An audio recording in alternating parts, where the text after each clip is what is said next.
estos estudios tuvieron grandes intereses políticos y de la industria alimentaria. Ha sido la pirámide alimentaria un estándar de consejos de nutrición y enseñada a los niños en las escuelas y en los sistemas sanitarios. Todavía nos queda mucha huella de la pirámide alimentaria. En contrapartida, tras estas recomendaciones erróneas de que todos los carbohidratos son buenos, representados en la base, y que todas las grasas son malas, representadas en las partes de arriba de la pirámide, pues es lo que nos conlleva a tener una desnutrición importante hoy en día. Porque la dieta baja en grasas y alta en carbohidratos definida por la pirámide ha jugado un papel crucial en la epidemia de obesidad, de diabetes, de cáncer y de enfermedades cardiovasculares, entre otras.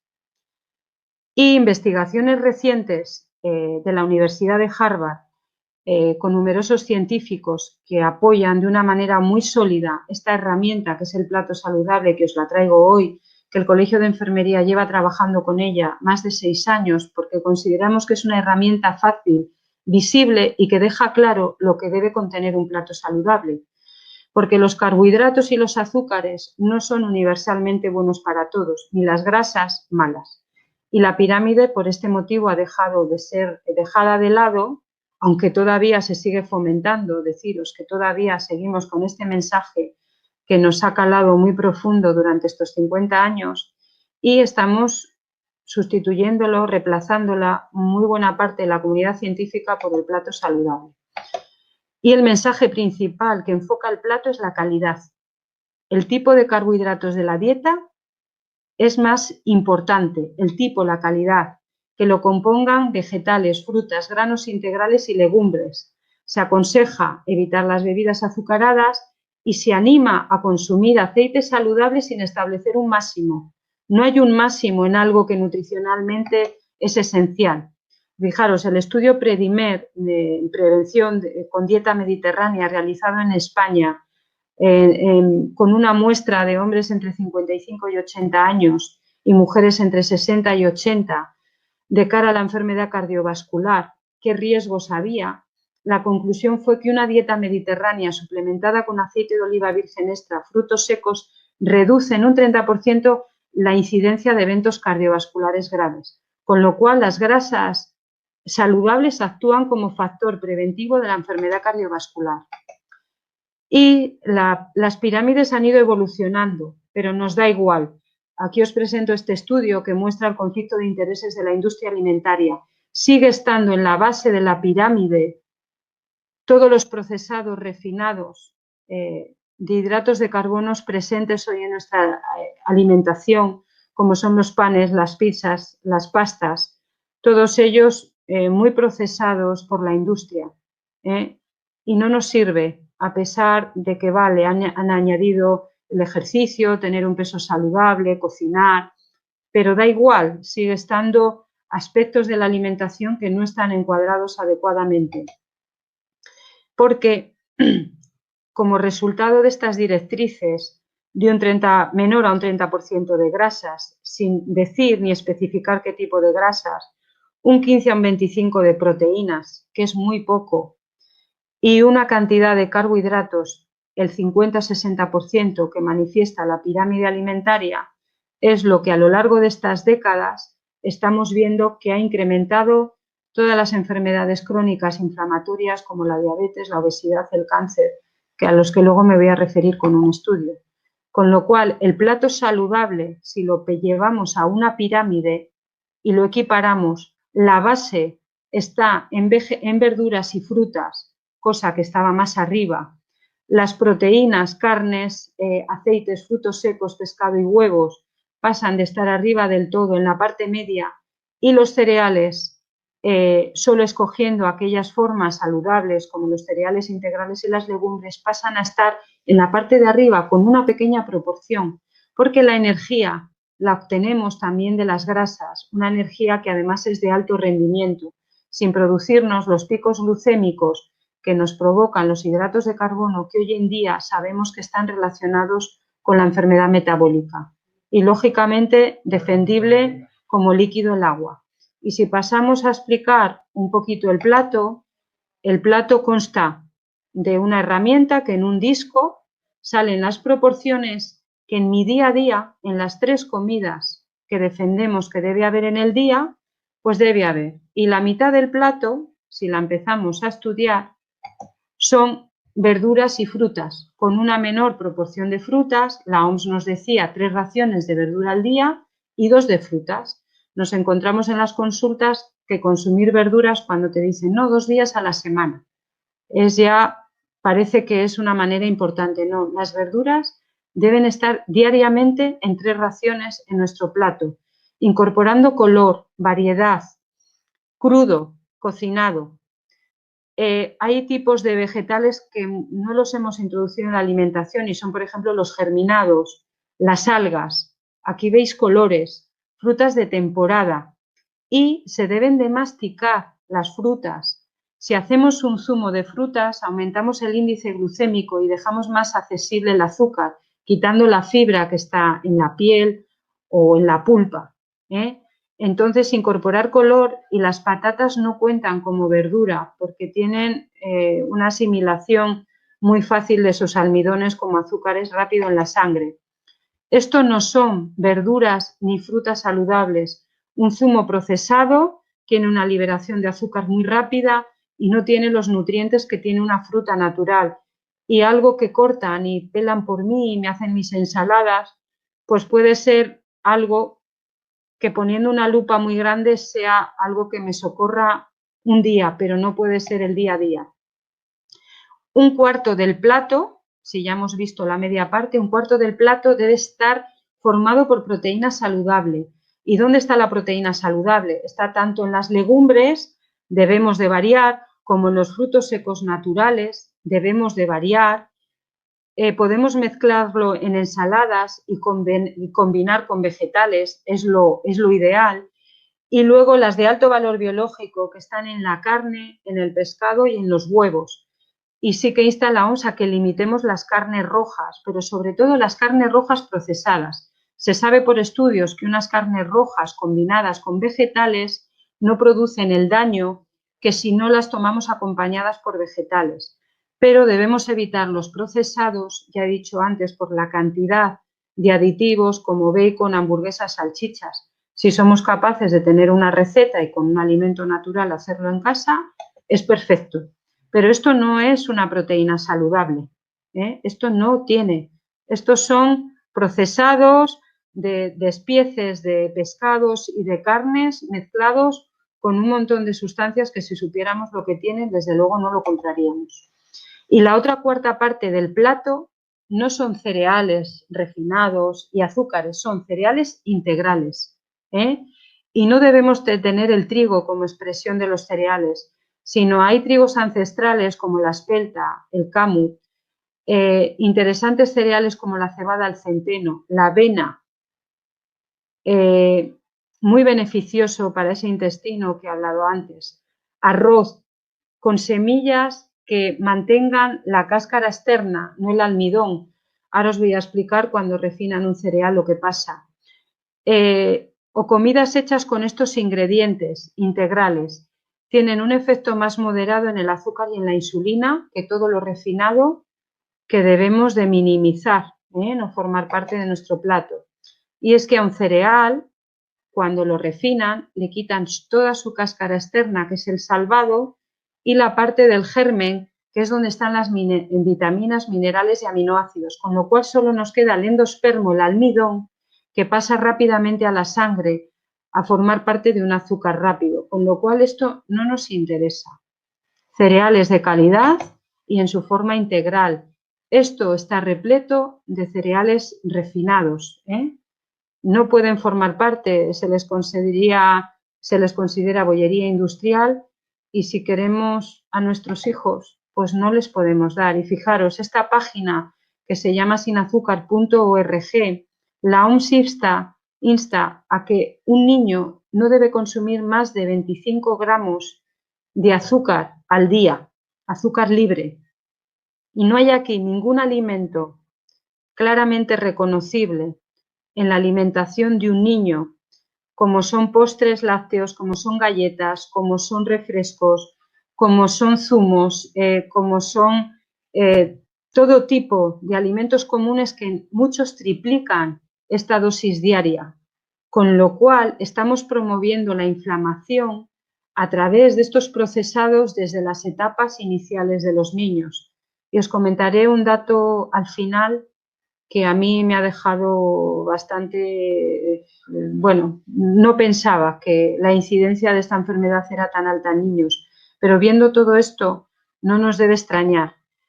Y para aliñar se debe utilizar el aceite de oliva virgen extra, no utilizar aceites hidrogenados con grasas trans, muy enmascarados en todos los alimentos industriales como grasas hidrogenadas que ponen aceites vegetales de girasol, poliinsaturados, pero es que están hidrogenados para hacerles solubles, cambian el tipo de grasa químicamente y no son saludables.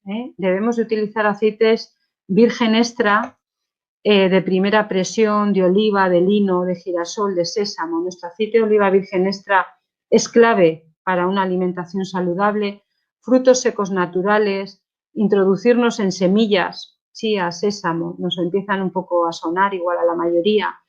Dentro de las verduras, el aguacate tiene un perfil de grasas muy interesante, el aguacate diario es ideal, y las grasas del pescado azul o del aceite de pescado o de las algas, que son ácidos grasos esenciales omega 3, muy necesarios para formar nuestras estructuras y que hoy sabemos en nuestro día a día que no llegamos a las cantidades necesarias. Esto no son grasas saludables. Grasas como margarinas que han solidificado la industria alimentaria, frituras, bollerías y como bebida el agua. Evitar bebidas azucaradas y alcohólicos y 8 vasos al día de media es una recomendación para un adulto sano, para un niño sano. Si ya hay una patología cardíaca, pues igual o renal, igual tenemos que limitar el agua. Pero debemos hidratarnos porque es el vehículo clave aparte para hidratarnos, para desintoxicarnos. Si queremos eliminar, detoxificar nuestro organismo a través del agua, es como se hace. Esto no entra dentro de un plato saludable, refrescos, el alcohol. Y debemos de hacer que la alimentación sea sostenible, aparte de saludable. Aumentar el consumo de vegetales de temporada para que no haya alto consumo de mercancías, de traslados. Evitar el plástico, comer comida real. La comida real no necesita plástico. Sabemos que además con el calor todos los componentes del plástico pasan al alimento. Esto no podemos seguir así. Los plásticos que pasan a los alimentos, sabemos hoy en día en nuestra guía del cáncer, si os interesa, hay un capítulo de medio ambiente y tóxicos en el que explicamos cómo la transferencia de estos químicos a los alimentos provee muchas patologías, entre ellas las hormonales, porque los plásticos son grandes disruptores de las hormonas de nuestro organismo. Quiere decir que estropean estas líneas, y hoy en día uno de los fármacos más recetados en España es el Eutirox, que es para sustituir la función de la hormona tiroidea, que está ya fracasando en edades muy jóvenes, y esto pues es una gran catástrofe. Preferir el vidrio a las latas y el reciclado. Comprar productos a granel que no necesitan envases. No tirar comida, organizarnos en nuestro plan. Leer el etiquetado. Esto es clave. Los ingredientes vienen y aquí no nos engañan. Bueno, es muy difícil si nos engañan. Es muy difícil. Kilómetro cero de temporada, de proximidad. Voy a hablar un poco del sello ecológico y buscar productos de pesca sostenible y comercio justo. Vais a decir, esto es súper complicado. Es que es muy complicado luchar frente a la industria alimentaria. Soy consciente, yo llevo 15 años en este camino, ahora me es más fácil, pero tratan de engañar de una manera muy importante. ¿Y cuáles son los principios de una agricultura ecológica? La rotación de cultivos, el aprovechamiento de recursos locales, como la fertilización. Se aprovecha para el ganado y para los productos de granja, pues los estiércol y bueno, vegetales que se desechan de la agricultura. Persigue la selección de especies vegetales y animales resistentes a enfermedades para combatir las plagas.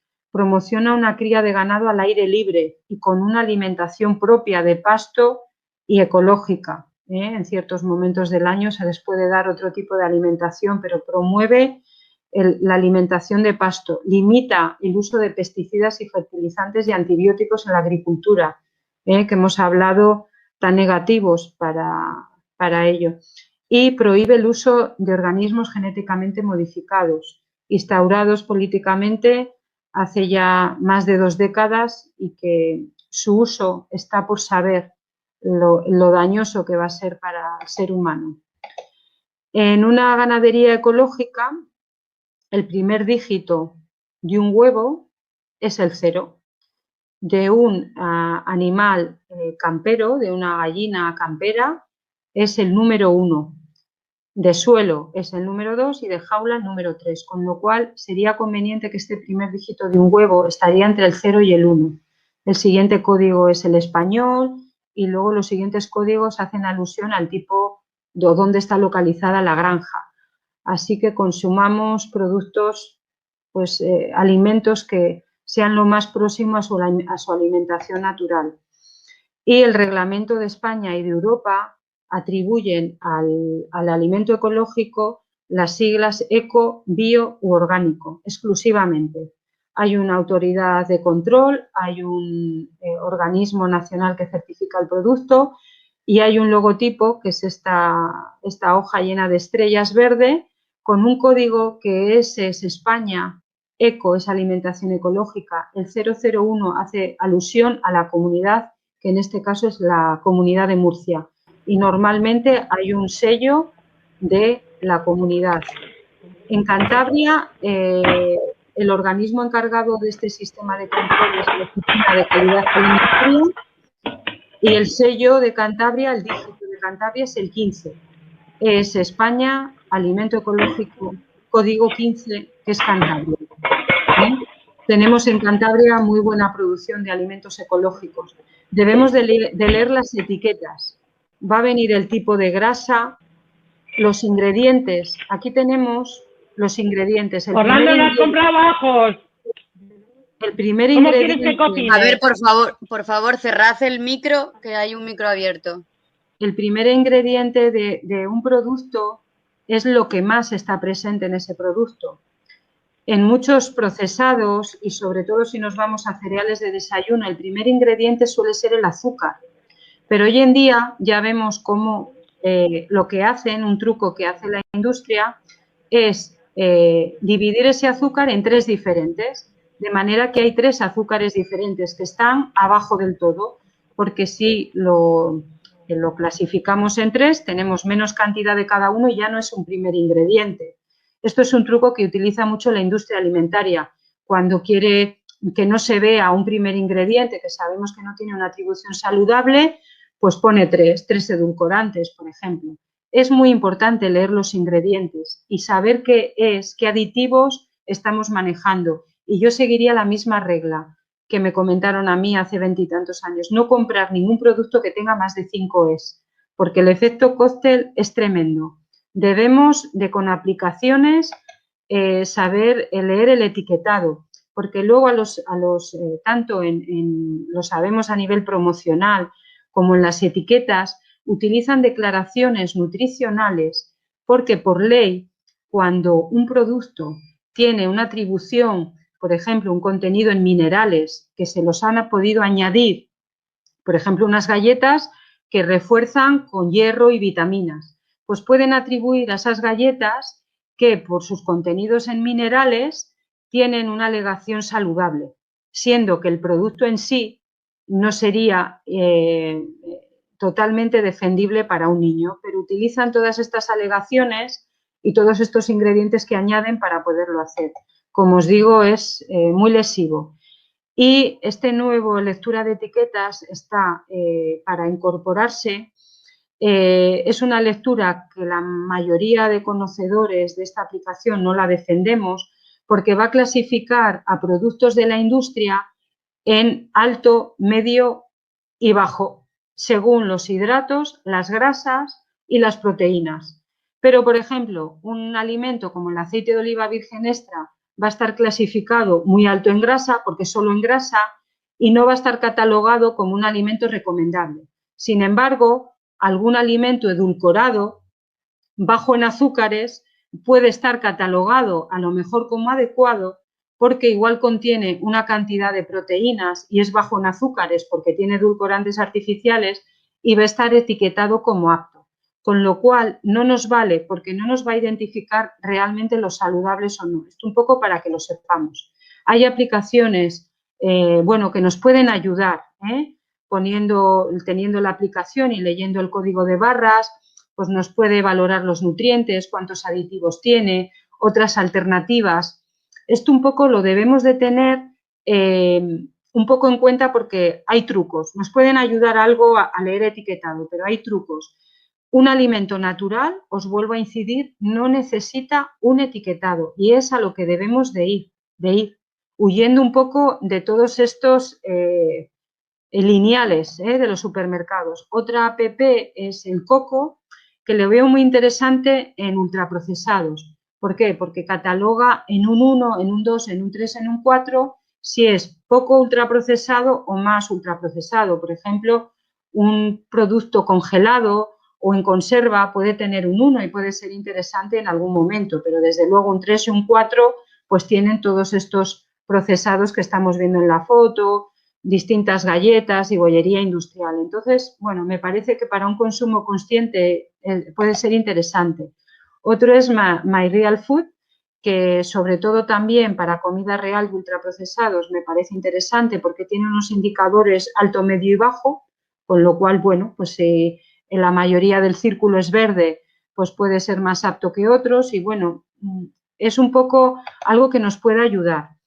Esta es la guía básica del cuidado del sistema inmune que os presenté al principio, que es descargable desde la www.enfermeriacantabria.com, que la elaboramos durante el confinamiento, y esta es la guía de prevención del cáncer, descargable también. Además, tiene una actualización, hicimos una actualización del radón dentro del capítulo de medio ambiente y tóxicos, que está muy interesante. Y tanto si las queréis en PDF como si las queréis en papel, que las tendríais que acercaros al Colegio de Enfermería de Cantabria, calle Cervantes, número 10, quinto piso. Literaturas que son totalmente recomendables, hechas por enfermeras y avaladas por el Colegio de Enfermería. Y estas cifras que me pusieron los pelos de punta, que os comentaba un poquito antes ya a modo de concluir, los tumores son la primera causa de mortalidad en los hombres y la segunda en mujeres. Pero fijaros, es el primer motivo de muerte en grupos de edad ya entre 1 y 14 años cuando eran los accidentes de tráfico. Estos datos están sacados del INE hace 2 semanas que daba una conferencia hacia el cáncer. El 30,2% de nuestros niños españoles mueren de cáncer. Esto es espeluznante. Y también entre 40 y 79 años es la primera causa de muerte, con un 44,3%. El cáncer está desplazando a otras enfermedades. Y esta rueda, que igual no la veis bien, es los factores de riesgo y causas de cáncer. Un 33% es el tabaco, pero un 20% es la obesidad. Tener un peso saludable motivado por una alimentación saludable es clave para prevenir el cáncer. Porque fijaros, si sumamos la obesidad con la alimentación y el siguiente punto, que es el sedentarismo, la falta de ejercicio, el cáncer es prevenible en un 40% cuando estos factores los controlamos. Hay otros factores como el alcohol, como el uso de medicamentos, factores reproductivos, la polución, el medio ambiente y tóxicos se está incrementando diversos tipos de cáncer. Entonces, podemos trabajar la prevención de enfermedades porque el cáncer es una más. El cuerpo, un sistema inmune que no reconoce una célula que se desarrolla mal. Y se desarrolla mal porque no tiene un entorno favorable para hacerlo mejor. Y los estilos de vida son claves. Comer alimentos naturales de buena procedencia, hidratos de carbono en su forma integral y cantidad muy moderada, grasas saludables a diario, cocinar en casa, preparar una lista de la compra, acudir más a mercados, productos frescos y menos procesados, comer 3 comidas al día, con un plato equilibrado y disfrutar de la comida en familia son claves conclusiones de esta conferencia. No hay incentivo económico para que salgan últimos hallazgos sobre cómo podemos influir en la salud con los alimentos. No interesa. Somos más longevos, pero los años adicionales no son más sanos. Sabemos que los últimos 10-20 años de una persona que tiene un promedio de vida de 83 años, los últimos 20 años pueden ser sin calidad de vida, y esto yo creo que no lo queremos. El cuidado de la salud es un bien universal. Hay que volver a sentar otras bases sobre las cuales aprender a comer saludable. Es primordial para poder prevenir enfermedades crónicas y degenerativas y para vivir más y mejor. Una buena alimentación con una correcta cantidad de micro y macronutrientes en ese plato saludable supone la manera más fácil de prevenir y tratar enfermedades. Se debe enseñar qué es una alimentación saludable y pensamos las enfermeras de Cantabria y muchas más comunidades que debe ser una asignatura en todas las etapas de educación. El Colegio de Enfermería, aquí está el logo, tuvo un proyecto que lo llamó Enfermería Escolar. Está luchando con la consejería para que la figura de una enfermera esté en todos los ámbitos paralelos a los docentes para enseñar en salud, para estar presente en la etapa educativa desde el inicio hasta el fin. Y que una alimentación nunca va sola, que hay unos estilos que acompañan, como es la actividad, como es relajación. Gracias. Cierro la presentación, me pongo yo y sí que me gustaría, aunque nos ha llevado un poquito más de tiempo, que hagamos un feedback, que me digáis qué os ha parecido, algo que no se haya entendido.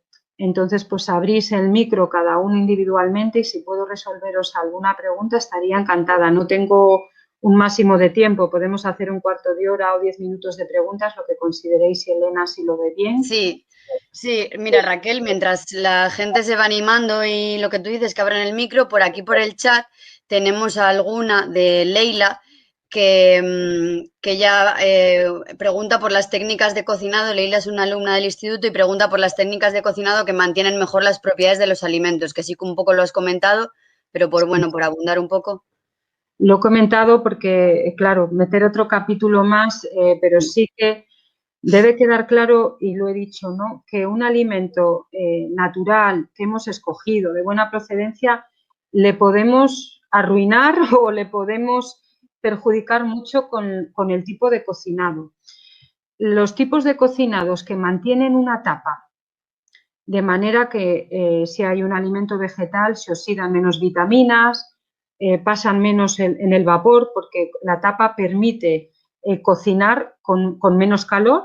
Además, hay que poner menos calor y este tipo de cocinado con tapa lo vamos a defender tanto si es un cocinado lento, en el cual todas estas sustancias nutritivas se van a hacer a digerir mejor, son los platos de la abuela de siempre, los cocidos, con esos huesos, con esos tuétanos que tienen colágeno, que hoy en día no tenemos de dónde sacar colágeno para nuestras articulaciones si no tomamos una alimentación completa. Pues esos cocidos antiguos, o tanto la olla a presión que utiliza los 100 grados, hoy las ollas a presión no son tan agresivas con los alimentos, son buenas herramientas para el cocinado. También los salteados con un aceite de oliva virgen extra, de manera que el alimento no esté a grandes fuegos. Para las verduras es una opción válida. Otra opción muy válida es el vapor, más que el hervido, porque el hervido, si no nos tomamos el caldo, parte de las sustancias nutritivas en el hervido pasan al agua. Entonces, si ese agua lo vamos a desechar, perdemos sustancias. Pero sí el vapor, porque digamos que no está en contacto con el agua el alimento y el vapor hace cocinar. Y si es un vapor, además con tapa, sería lo ideal. El horno, el inconveniente que tiene, tampoco es un uso diario, es que es mucho tiempo de cocinado. O sea, el horno necesita, en general, más tiempo si se evapora, pero no perjudica en gran medida los alimentos. Lo que sí perjudica, tomar un alimento crudo a diario, un vegetal crudo es necesario, porque es la manera de no perder ningún nutriente. Por ejemplo, puede ser una ensalada a diario. pero lo más negativo son aquellos procedimientos de cocinado que utilizan muchísimo calor. Las planchas a mucho calor, a más de 120 grados, que se dora el alimento, empieza a realizarse la reacción de Maillard, que es una reacción que desencadena productos cancerígenos, acrilamidas y otros tantos. La barbacoa, los ahumados, porque pasan parte de estos componentes quemados, van a estar en la superficie del alimento. Entonces deben minimizarse, y si algún día optamos por alguno de estos alimentos, debemos de incluir mucho vegetal fresco, porque poseen grandes antioxidantes muy necesarios para todas esas reacciones que se desarrollan en el organismo. Entonces es un aspecto compensatorio. No vamos a decir que vamos a prohibir las barbacoas, pero si las minimizamos y si vamos o tenemos una invitación o lo hacemos, pues no quemar. Cuanto más quememos va a ser peor, y meter muchos vegetales en esa comida. Es un truco. Bueno, en grandes rasgos es esto un poquito lo del cocinado más saludable. El microondas, sí deciros que la mayor contraindicación del microondas para cocinar es que desvitaliza enormemente los alimentos, porque el microondas calienta por choque de moléculas. Entonces, con el choque de moléculas, a través, que es la herramienta que utiliza el microondas, desvitalizamos mucho los alimentos. Y ya sabemos que el microondas calienta de una manera muy irregular, porque según la composición de agua del alimento, la parte que tiene más agua, el choque y la fricción es mayor, con lo cual el microondas no está recomendable para cocinar. Un microondas que nos resuelva en un momento dado un calentado puede ser, pero desvitaliza mucho el alimento. Vale, por aquí también dicen que respecto a lo que has comentado de las veces que se debe comer al día, ¿qué opinas sobre el ayuno intermitente? Bueno, pues es una pregunta muy interesante que podemos entrar en ella. Ayuno no quiere decir más que es un tiempo de descanso, de ingerir alimentos. Entonces, desayuno es la primera comida del día que rompe el ayuno. Durante la comida, cuando comemos, cansamos mucho a nuestro aparato digestivo. Por eso he defendido que hay que dejar descansarle, que no se pueden hacer comidas en menos de 4, con una distancia de menos de 4 o 5 horas, salvo causas muy puntuales. Un adulto sano es diferente a, bueno, un adolescente que igual está estudiando, pero no podemos meter menos de 4 o 5 horas. Debemos hacer comidas más completas, que nos sacien, que tengan gran presencia de proteínas y de grasas saludables que van a saciar, para que la siguiente comida sean 4 o 5 horas. Y así podemos tener 3 comidas al día, bien confeccionadas con la herramienta del plato saludable. ¿Qué pasa cuando descansamos? Cuando descansamos de comer, que es el ayuno, el cuerpo es el tiempo que tiene para repararse. Es el tiempo que utilizan las células para hacer un barrido de todo su interior. En 2016, un premio Nobel de Medicina, Oto Yosuri, un japonés, describió la autofagia. La autofagia es un mecanismo que utilizan las células en su interior para comerse toda aquella basura que se produce en el metabolismo celular. Y es muy interesante porque de alguna manera producimos proteínas aberrantes, sustancias que son basura, que si las limpiamos de nuestra célula va a ser una célula más eficiente, con menos probabilidad de desarrollarse mal o morir. Entonces hacemos unas células más eficientes, y la autofagia se desarrolla dentro de las células cuando llevamos 14-16 horas de descanso de comer. Y esto es a lo que se ha denominado ayuno intermitente. Entonces es una estrategia muy interesante para la salud. Hacer una cena temprana, hacia las 8 de la tarde, llegamos a una digestión muy bien hecha, nos va a procurar un sueño muchísimo más reparador, y no desayunar, si podemos, antes de las 8 o las 10 de la mañana, porque así ya tenemos 12-14 horas. La autofagia sabemos que es clave en 14-16. Podemos hacer un día a la semana, un fin de semana, desayunar más tarde, hacia las 10 de la mañana, con lo cual ya tenemos 14 horas. Esta estrategia la defendemos desde un aspecto saludable. Nosotras, que tenemos un capítulo del ayuno intermitente y el ayuno en la guía del sistema inmune, por eso lo hemos incluido, porque es muy interesante de cara a la reparación celular que descansemos, que hagamos aunque sea 1 o 2 días a la semana, o si lo ponemos en práctica poco a poco, pasamos de cenar de las 10 a las 9, a las 8 y pasamos de desayunar pues un poquito más tarde. No pasa nada por tomar 2 vasos de agua o una infusión y desayunar 2 horas más tarde en el trabajo, si lo hacemos de una manera progresiva. Evidentemente, el primer día vamos cogiendo media hora a cada camino y si no podemos o con el tiempo llegamos a hacerlo a diario, pero tampoco es que sea necesario, es aprovecharnos de este beneficio que tiene el ayuno intermitente para reparar nuestras células y ser más eficientes. Descrito, Premio Nobel de Medicina 2016. En la guía del sistema inmune tenemos la definición de varios tipos de ayuno y es muy interesante porque hemos hablado de cómo alimentarnos, pero esta es la manera de cómo repararnos.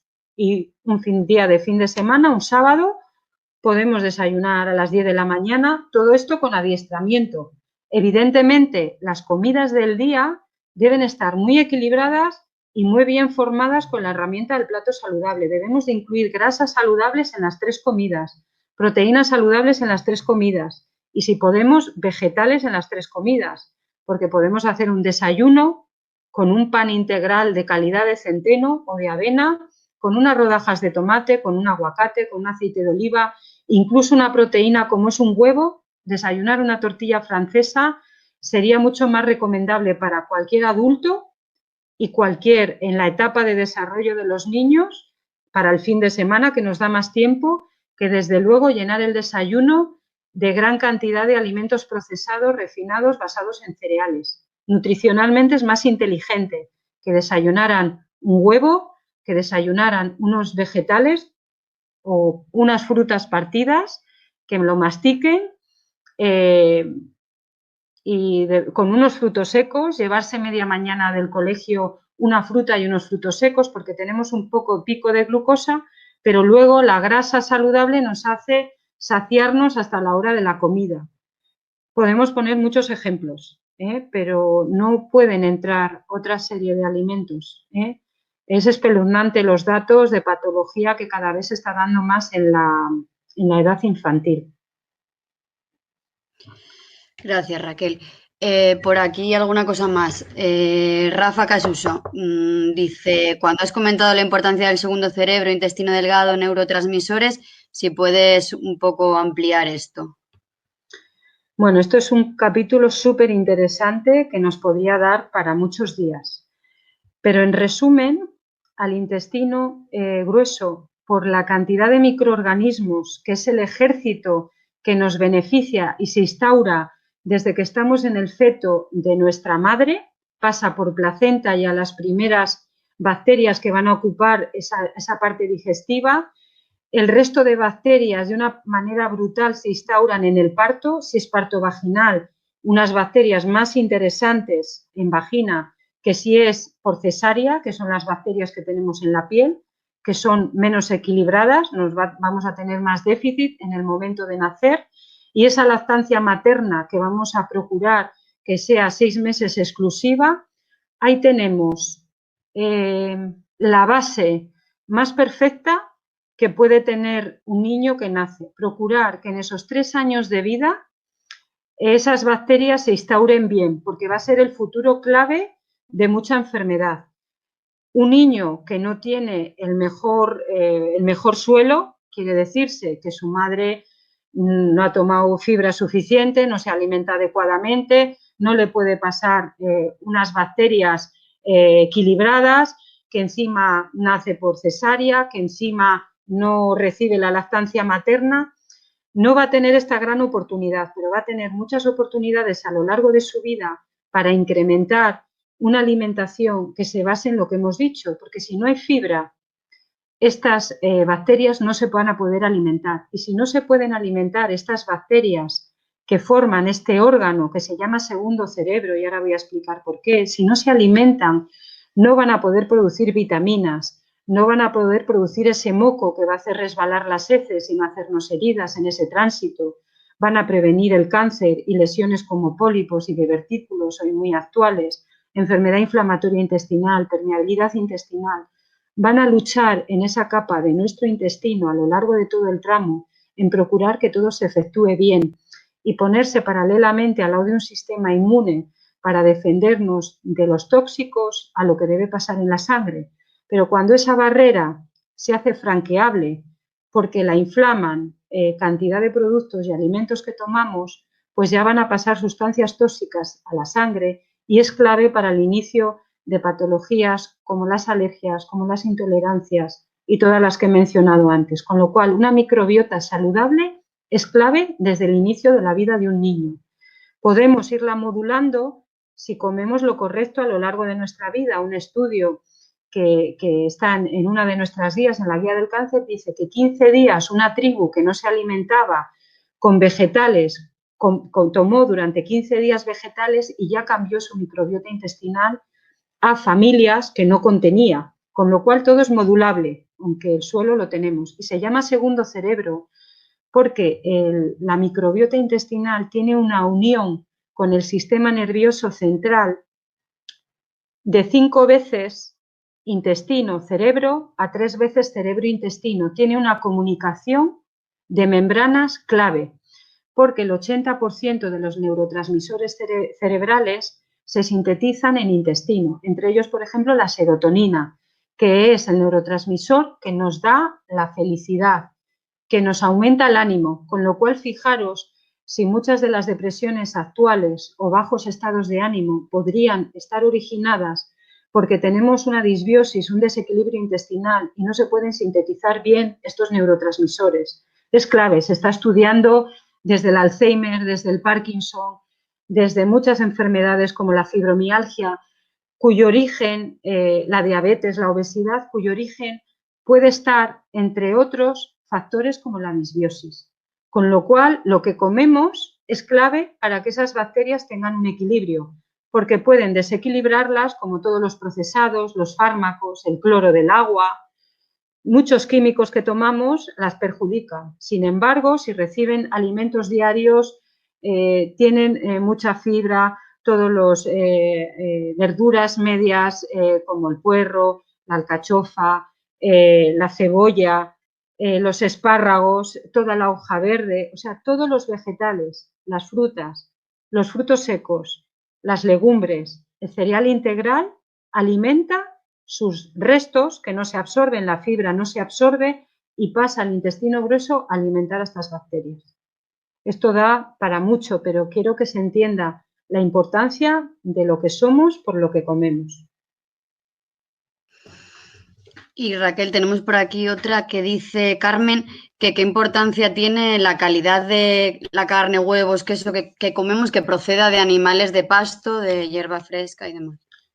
Pues mira, como nosotros somos lo que comemos, somos lo que come el animal. Porque nosotros, nutricionalmente, cuando comemos esa parte del animal que se ha hecho por un alimento natural, que los animales que son herbívoros y de pasto, pues lógicamente su pasto natural, están formando sus estructuras de manera diferente a que si se alimentan engordados con cereales que promueven también la inflamación en sus cuerpos. Todos sabemos cómo se desarrolla un animal estabulado o en jaulas que promueven unos factores de crecimiento altísimos a través de cereales sobre todo. Y, lógicamente, un pollo puede salir de jaula en un mes. Ese pollo no está mineralizado, sus huesos se tronzan, no tiene un perfil de grasas más saludables, porque las grasas, los ácidos grasos esenciales, como el omega 3, se forman en las membranas celulares de los animales porque ese animal ha tomado verde. Son aceites, grasas esenciales que vienen del pasto, como de los peces, vienen de las algas. Son ácidos grasos esenciales, nuestro cuerpo los necesita. Y si el animal no ha comido de una manera natural, tomando sus vegetales, esas grasas no van a estar en sus estructuras. Tampoco sus proteínas se van a conformar igualmente. Todas sus estructuras van a ser la base de la alimentación que toma ese animal. Evidentemente, muchos estudios defienden que un alimento ecológico o de un animal de pasto es equiparable nutricionalmente a un alimento convencional. Evidentemente, porque comparan el porcentaje de proteínas. Y el porcentaje de proteínas en la carne o en el pescado ronda el 20% de los 100. El 20%. Claro que ahí no hay mucha diferencia, pero en lo que sí hay mucha diferencia es en la calidad, en el tipo de grasas. Se sabe que un animal de pasto tiene más ácidos grasos esenciales omega 3 y un animal convencional o enjaulado, engordado, tiene más grasas omega 6. Las grasas omega 6 y omega 3 deben estar equilibradas. Y hoy en día hay una desproporción inmensa entre los omega 6 que están multiplicados por 25 a 50 frente a un omega 3. Y es un índice de inflamación. Cuando hablo de inflamación, es que nos estamos inflamando a través de los alimentos. Y alimentos con alta proporción de omega 6 nos inflaman más. Y alimentos equilibrados omega 6 están balanceados. Toda la industria alimentaria utiliza ácidos grasos omega 6, con lo cual a través de esta alimentación nos estamos inflamando enormemente, porque cuando los ingerimos en nuestro organismo van a promover el desarrollo de prostaglandinas de serie inflamatoria y es lo que va a conllevar a lo que hoy llamamos la enfermedad metabólica y el cáncer en distintas líneas. Si no hay casi diferencia, el origen de distintas enfermedades casi es parecido, es lo que nos rodea. Lo genético participa un 5%. Estos estudios de la genética y el metagenoma que ya han quedado patentes en los años 90, la genética tiene un porcentaje de influencia, pero muy bajo, un 5%.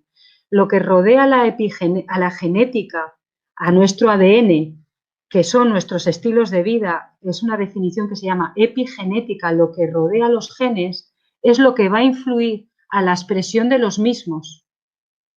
Es crucial la epigenética para el desarrollo de enfermedades, es lo que va a modular nuestro ADN. Bueno, esto, la parte de genética es más difícil de explicar, pero lo que rodea a los genes, que es la epigenética, son nuestros estilos de vida, va a modular a que se expresen o no esos genes. O sea, que con conductas saludables podemos hacer a que aspectos de nuestra genética que no se quieran expresar, no se expresen. Pues por aquí en el chat no hay más, pero si alguien quiere abrir el micro y comentar, preguntar, adelante.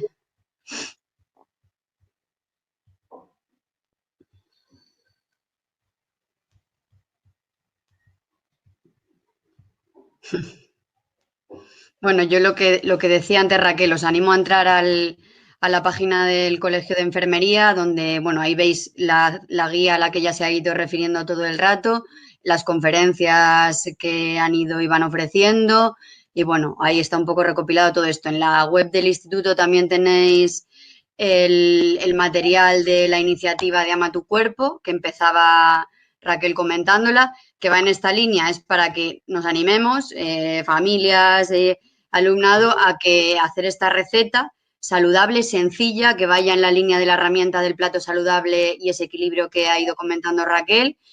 Y nada, bueno, pues ahí lo tenéis todo. Espero que pondré también la grabación de la charla, de la conferencia, para que la podáis compartir y volver a ver. Y muchas gracias. Espero que os haya resultado interesante. Gracias a todos. Y el proyecto Ama tu Cuerpo creo que refleja lo que tenemos que hacer día a día todos, ¿no?